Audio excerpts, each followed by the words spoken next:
আসছি, আমরা মরেই যাব, নয়তো আমরা মেরে যাব। আমরা যদি একটা মেধা পড়ে আমরা 10টা কোটা গিলে খাবো, গিলে খাবো মানে গিলে খাবো।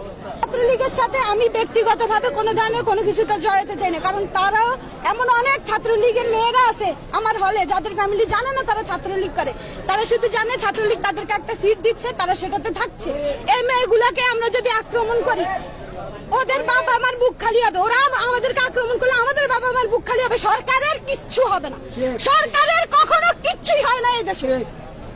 এই সরকার পতন হলে সরকার দেশ ছেড়ে চলে যাবে, এই সরকারের পতন হলে সরকার দেশ ছেড়ে চলে যায়, প্রশাসন দেশ ছেড়ে চলে যায়।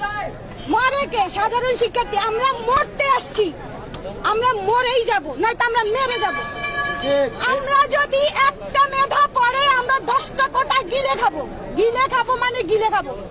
আর ফি সাবিলিল্লাহ, আল্লাহ